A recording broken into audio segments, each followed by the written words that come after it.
Bismillahirrahmanirrahim. Assalamualaikum warahmatullahi wabarakatuh. Alhamdulillahirabbil alamin. Alladzi an'amana bi nikmatil iman wal islam. Asyhadu an la ilaha illallah wahdahu la syarikalah wa asyhadu anna Muhammad abduhu wa rasuluhu. Allahumma sholli wa sallim ala Muhammadin wa ala alihi wa sahbihi ajmain. Amma ba'du, qala Allah Ta'ala fil Qur'anil Karim. A'udzu billahi minasyaitonir rajim. Bismillahirrahmanirrahim. Syahrul Ramadan alladzi unzila fihil Qur'an hudan linnasi wa bayyinatin minal huda wal furqan. Sadaqallahu adzim. Jamaah salat Isya rahimakumullah, alhamdulillahirabbil alamin. Kita bersyukur pada Allah Subhanahu wa taala malam hari ini sehat walafiat, dan kita lanjutkan kajian kita karena ini pas malam 17 Ramadan ya. Kita 18 Ramadan. Kayaknya terlalu cepat apa lambat ini Ramadan ini? Kalau terlalu cepat ini berarti senang ya. Karena kalau lambat itu susah itu. Ada kok suwe men tuh lagi 18 gitu. Nek, ya Allah, ngerti-ngerti 18 lah itu berarti senang ya dengan Ramadan. Kaum muslimin rahimakumullah. Pada kesempatan ini saya ingin sampaikan tentang Al-Quran, bahwa Allah firmankan syahrul Ramadan alladzi unzila fihil Quran. Di bulan Ramadan Allah menurunkan Al-Quran, sehingga ulama ijma' bahwa Al-Quran itu memang turunnya di bulan Ramadan. Nah, cuman turunnya itu para alim ulama membagi 3.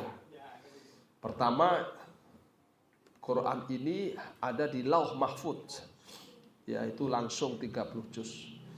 Lauh Mahfudz itu tempat yang dekat dengan arsy-Nya Allah.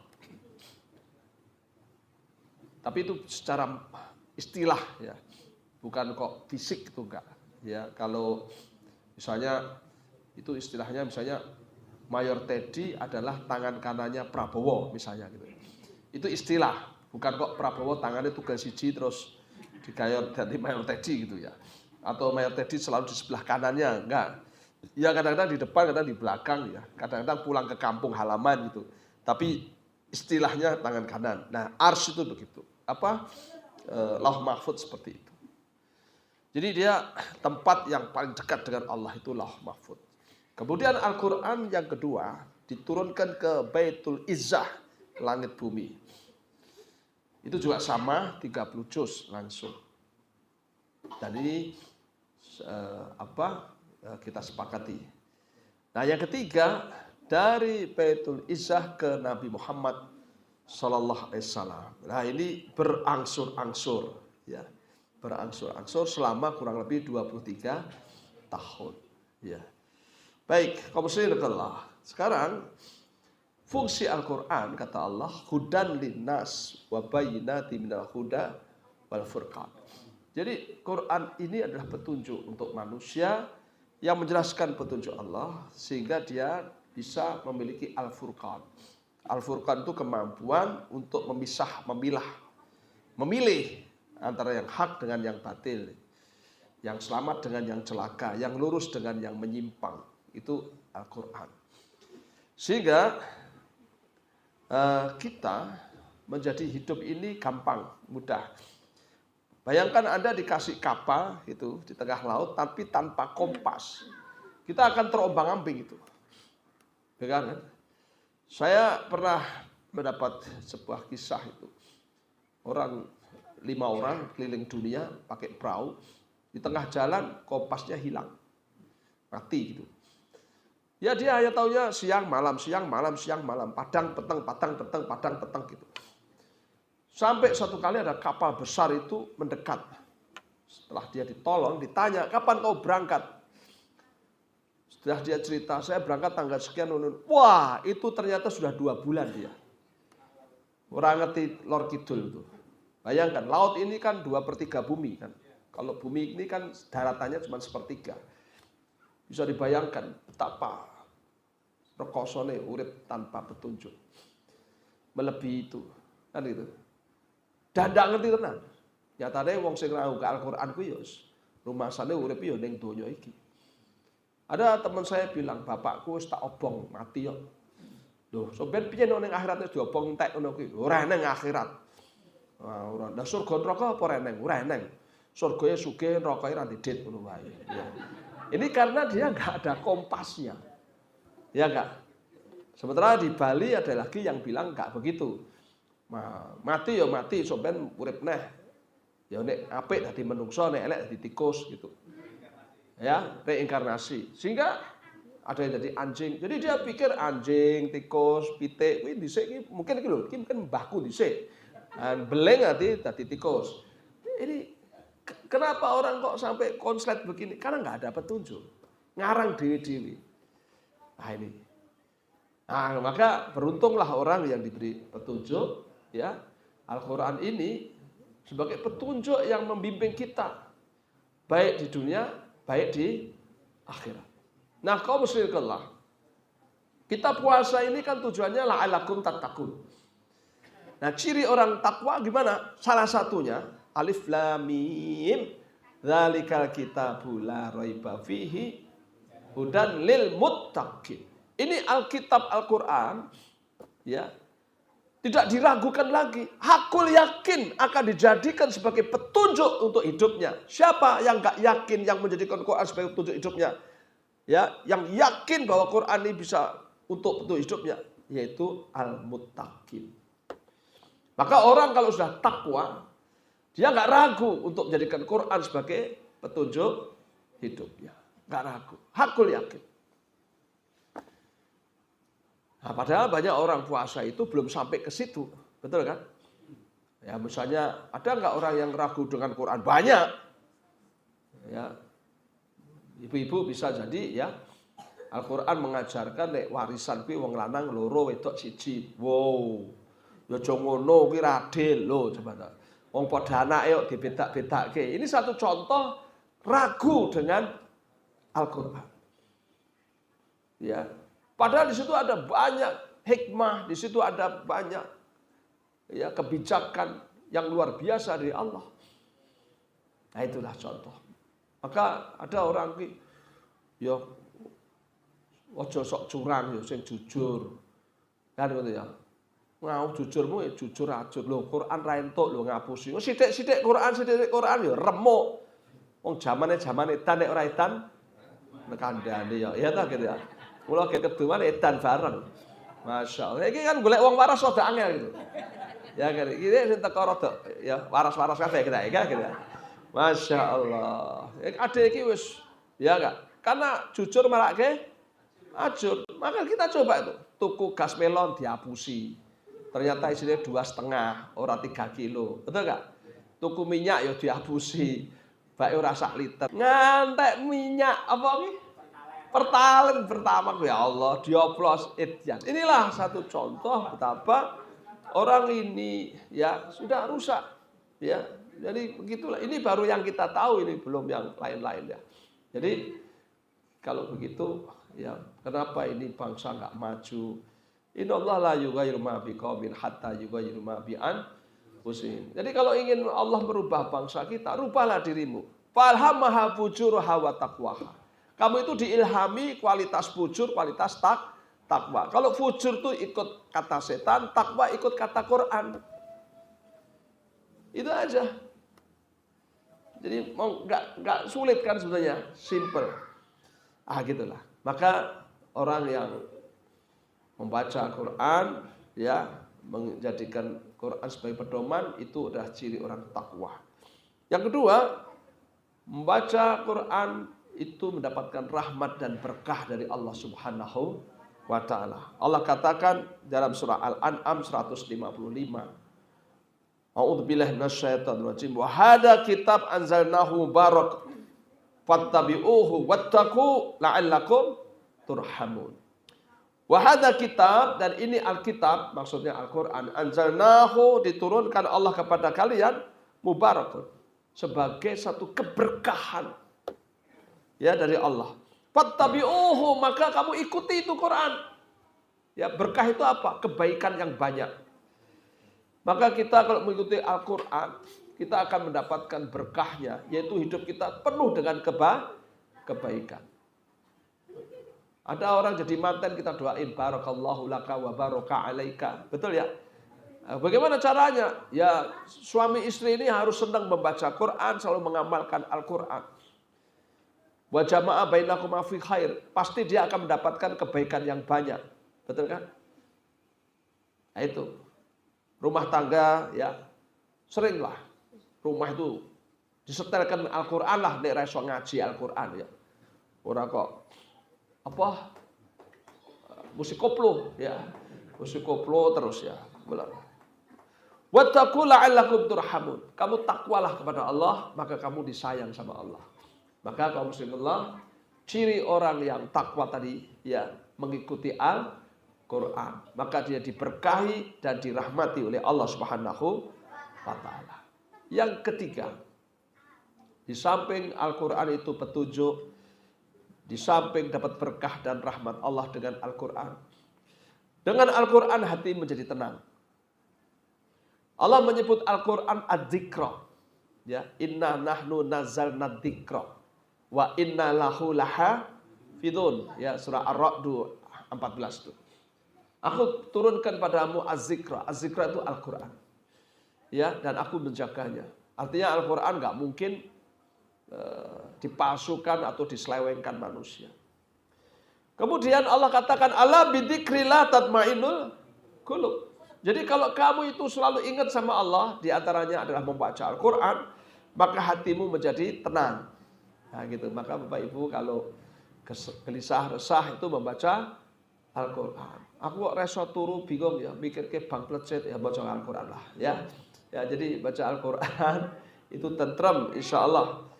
Ya, maka penting supaya kita hati ayam. Soalnya orang tentrem, orang mungkin senang. Ya, karena senang itu hanya akan berdiri di atas rasa tentram. Nah, begitu. Nah, itulah maka ketentraman itu diraih dengan baca Al-Qur'an. Mulane mbuh anggo muni anggo ning masjid tok penak ya. Ayemmu tuh. Ngelek karo wis iso turu. Lah kene nggone maca Qur'an. Ya ta. Nah, begitu. Kemudian selanjutnya orang yang baca Al-Quran akan mendapat syafaat di hari kiamat. Disabdakan Nabi dalam hadisnya, bacalah Al-Quran, sungguh ia akan datang hari kiamat sebagai pemberi syafaat bagi yang membacanya. Hadis riwayat Muslim. Subhanallah ya. Maka insya Allah Bapak Ibu Quran sampai jadi saksi. Ya Allah niku dhisik jamaah salam senengane maca kula. Oh, niku traweh niku ngrungokke pengajian tentang Al-Quran niku yo ora mulih gitu. Ya dah masyaallah. Lah kok iso ngrungokke nggih mboten nggih tilem kemawon kita. Ning tetep entuk syafaat Al-Qur'an. Jadi syafaat Allah itu bisa diberikan oleh Allah, bisa karena Rasul SAW, bisa karena Al-Qur'an yang kita baca. Itulah. Nah nek kula Iqra telu ra barbar pripun Pak? Ya maca kulhu lah, ya. Qul huwallahu ahad, Allahus samad, lam yalid wa lam yulad wa lam yakul lahu kufuwan ahad. Itu kan baca Al-Qur'an ya. Ada seorang sahabat wadul ya Rasulullah, tetangga saya sebelah itu, semalam baca Al-Quran sampai subuh itu gerkulhu tok. Kata Nabi SAW, ketahuilah kulhu itu sepertiga Al-Quran. Nah gitu. Jadi kalau baca 3 kali berarti khatam. Ya kan gitu ya. Nah, maka saya setiap hari itu pagi khatam, sore khatam. Ya karena kulhu andalanku kan. Nah, jadi oleh karena itu Bapak yang nggak bisa baca Quran, jangan lupa baca kulhu. Wes gini. Ya, dan orang yang membaca kulhu dijamin Nabi. Satu kali Nabi SAW melewat satu rumah, dia baru baca Al-Quran, yang dibaca kulhu. Nabi bilang sama sahabatnya, orang ini masuk. Orang ini masuk. Sahabat tanya, masuk mana ya Rasulullah? Masuk surga. Subhanallah. Maka kalau pengen masuk surga gampang. Baca kulhu. Wes ngono wae. Ya. Anggere nek wong kok mlebu neraka mesti ra tau maca kulhu kae. Ya kan ya. Masuk. Masya Allah. Gampang ya. Nah gitu. Baik. Kemudian selanjutnya Orang yang baca Al-Quran ditinggikan derajatnya oleh Allah Subhanahu wa ta'ala. Rasulullah bersabda, sungguh Allah akan mengangkat derajat kaum dengan kitab Al-Quran dan merendahkan mereka yang lainnya. Hadis riwayat Muslim. Maka kalau yang mengabaikan Al-Quran hina, yang mau dengan membaca, mengamalkan Al-Quran diangkat derajatnya. Maka kaum muslimin Allah, ya, semua yang berkaitan dengan Al-Quran, kayak Ustadz Abdul Somad bilang, diangkat oleh Allah derajatnya. Semuanya. Ketika Al-Quran turun itu di waktu siang apa malam? Malam, ya. Maka malam itu diangkat derajatnya oleh Allah. Inna anzalnahu fi lailatul qadar. Wa ma adraka ma lailatul qadar. Lailatul qadar khairun min alfi syahr. Malam itu ketika Al-Quran diturunkan, malam itu aku muliakan kata Allah dengan Al-Qadar itu. Apa itu kamu? Itu malam lebih mulia daripada 1000 bulan. Ini bahasa yang tidak linier, Pak. Biasanya kalau bilang malam ya malam lah. Ya, tahu nggak kamu malam itu? Malam itu lebih mulia daripada 1000 malam. Itu yang lazim. Ini enggak. Tahu nggak kamu malam itu? Lebih mulia daripada 1000 bulan. Bukan hari, bukan minggu, tapi bulan. Wah, luar biasa. Yang namanya lebih itu tidak sama dengan. Betul nggak? 1 juta lebih banyak dari 10. Artinya banyak mana? Banyak 1 juta. Betul nggak? 1 juta itu lebih dari 10. Artinya 1 juta tidak sama dengan 10. Malam itu lebih daripada 1000 bulan. Berarti malam itu tidak 1000. Lah berapa? Lebih. Tak terhingga. Infinitive. Bisa 2000, bisa 3000, bisa 10.000 bulan. Bisa. 20.000 bulan. Kenapa tidak? Terus niku pase pinten Pak? Wah, iki repot iki.